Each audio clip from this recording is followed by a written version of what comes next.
तो अब हम लोग ओंकारेश्वर और बमलेश्वर बाबा के दर्शन करके अब हम लोग निकल गए हैं। खाना खा लिया हम लोगों ने, अब खाना खा के हम निकले तो अब हम जा रहे हैं सियाराम बाबा, सियाराम दास जी महाराज जी, जिनके दर्शन कराने के लिए सुबह हमने आपको कहा था।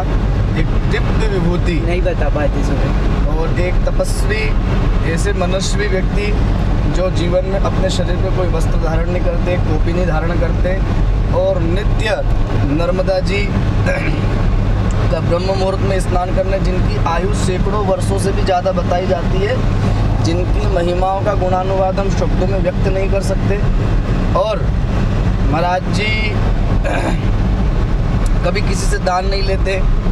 उनकी व्यवस्था नर्मदा जी में जब बाढ़ आती है तो बाढ़ नर्मदा जी के किनारे पे उनका आश्रम बना हुआ, लेकिन कभी वो बाढ़ में भी कभी सब लोग छोड़कर भग के आ जाते, लेकिन महाराज जी अपना स्थान छोड़ करके कभी भी नहीं जाते।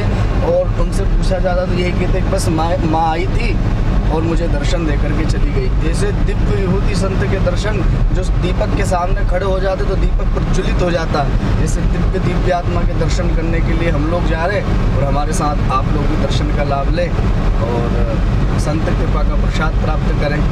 जय श्री महाकाल। सो गाइस, बस कुछ ही देर में हम लोग पहुंचने ही वाले हैं महाकाल। आखिर फाइनली हम लोग यहाँ पे पूज्य चरण महाराज जी श्री सियाराम दास जी के चरण सेवा करने के लिए पहुँच ही गए, उनके दर्शन के लिए पहुँच ही गए। सामने माँ नर्मदा जी के पावन तट पर आप अगर ओंकारेश्वर आते तो ओंकारेश्वर से 50 से 55 किलोमीटर की दूरी पे भटियन, जहाँ पे महाराज जी का यह स्थान है, भटियन नाम से आप याद रखें। भटियन घाट है माँ नर्मदा जी का, भटियन गांव है। भटियन गांव में ही महाराज जी का स्थान बना हुआ है। आप लोग आइए, महाराज जी के दर्शन जरूर करें। जय श्री महाकाल। और थोड़ी देर में भी देखिए आप सामने महाराज जी के दर्शन दरबार पे पहुंच गए।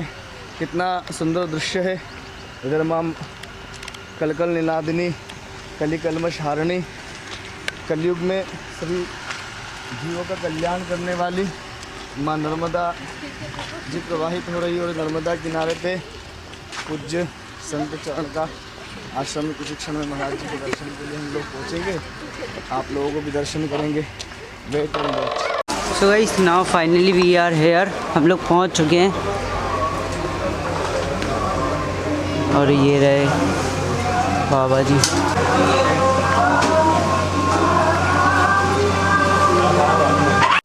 जय श्री महाकाल। जैसा कि अभी हमने आपको बताया था कि हम लोग आपको एक दिव्य और इस कलिकाल में एक अद्भुत दिव्य विभूति के आपको दर्शन कराएंगे। सामने आप कैमरे के माध्यम से देख रहे हैं कि पूज्य चरण शरण जिनकी आयु सैकड़ों वर्ष की हो चुकी है और हम लोग जैसा कि यहाँ के लोग बताते हैं। और महाराज जी की महिमा बहुत अद्भुत है, अकल्पनीय है। ऐसे भारत भूमि पे ऐसे संतों के दर्शन हम लोगों का सौभाग्य है, इस भारतवर्ष की गरिमा है। और आज हमारे माध्यम से आप लोग भी दर्शन कर रहे हैं। यहाँ पे महाराज जी के जो चरण सेवक हैं, आदरणीय भैया आप शुभ नाम क्या लिखते हैं? आत्माराम बिल्ले।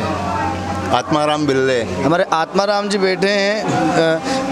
आपको वो बताएंगे कि इस स्थान की क्या महत्ता है, पूज्य महाराज जी की कृपा का कैसा अनुभव वो लोग करते हैं और कैसे महाराज जी की कृपा का प्रसाद हम सब लोगों को प्राप्त होता है। जय श्री महाकाल भैया।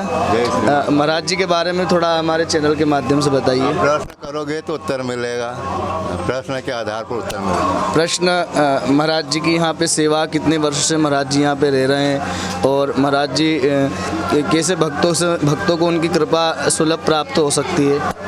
महाराज जी को यहाँ पे हो गए 65 साल जी। अब जिसकी जैसी भावना रहती है वैसे उनको अनुभव होता है, मिलता है।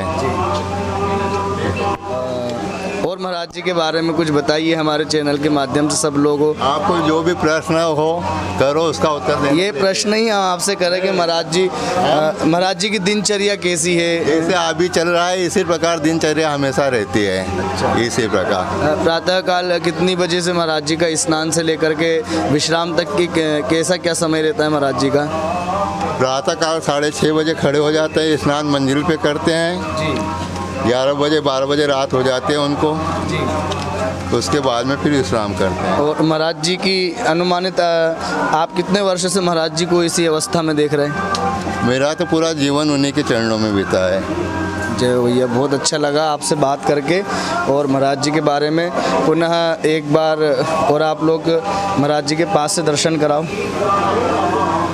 ये देखिए महाराज जी यहाँ पे रामायण पढ़ते रहते हैं और ये नित्य सभी भक्तों, जितने भी लोग यहाँ से सुबह से लेकर रात्रि कालीन तक जितने भी लोग दर्शन करने आते हैं, सबको महाराज जी अपने हाथों से यहाँ पे प्रसाद बांटते हैं। तो आप लोग भी यहाँ दर्शन करने जरूर आइएगा और महाराज जी की कृपा प्राप्त करिएगा, उनके हाथों से प्रसाद लीजिएगा, आपके जीवन का भी धन्य हो। हमारे साथ प्रपन्नाचार्य जी भी आए हुए हैं और हमारे निगम साहब आए हैं। तो निगम साहब, आपको कैसा लगा यहाँ पे आके? बहुत अच्छा लगा, बहुत अच्छा लगा यहाँ। और क्या कहना चाहेंगे आप चैनल के माध्यम से कि ज़्यादा से ज़्यादा यहाँ पे लोग भक्त आएँ?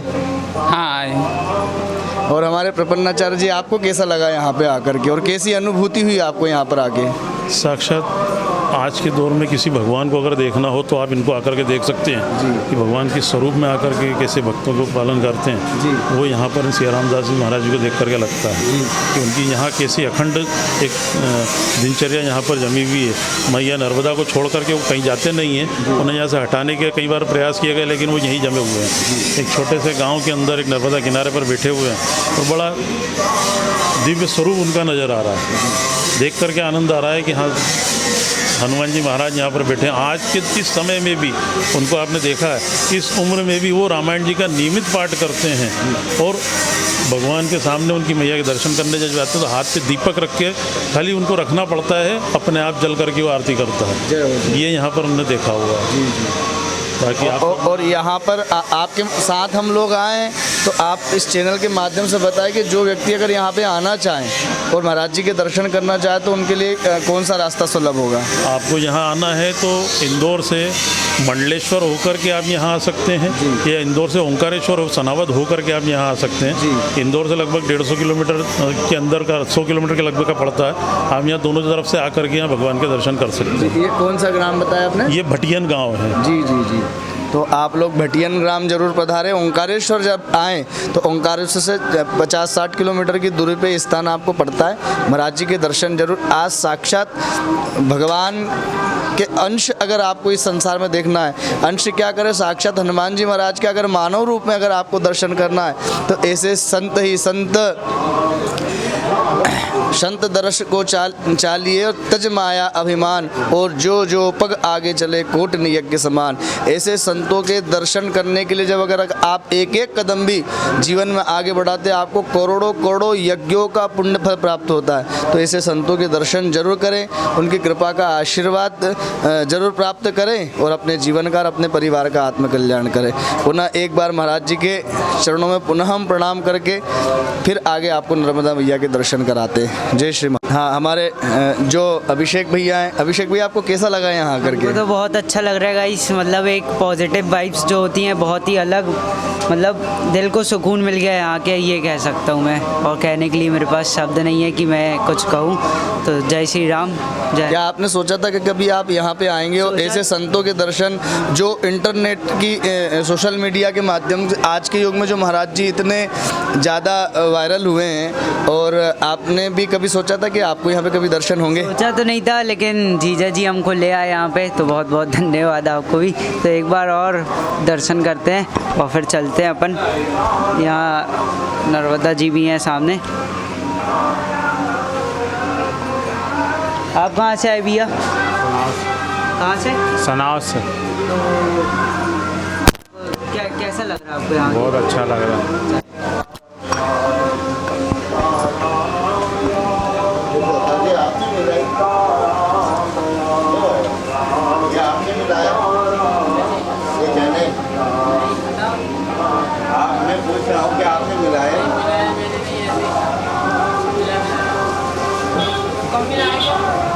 जितने चने में लेने थे उसमें गुड़ में मिला लेते हैं। आया है, बाकी हम गुड़ मिला लेते हैं, बाकी चने में ज़्यादा चने कर दिए।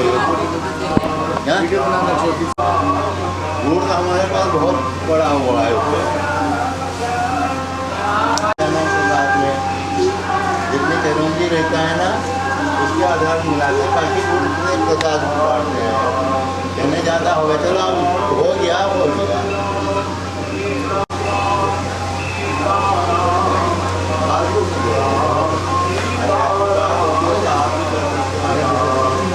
गाइस यहाँ से जाने का मन ही नहीं कर रहा है, बहुत ही अच्छा लग रहा है यहाँ पे।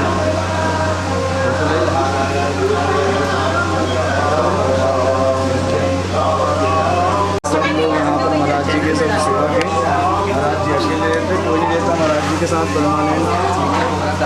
ना उनने किसी को शिष्य बनाया, ना किसी को चेला बनाया, कुछ भी नहीं।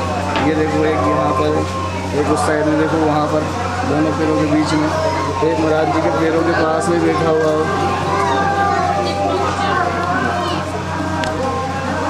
और ये जनता दर्शन कर रही है यहाँ पे चारों तरफ।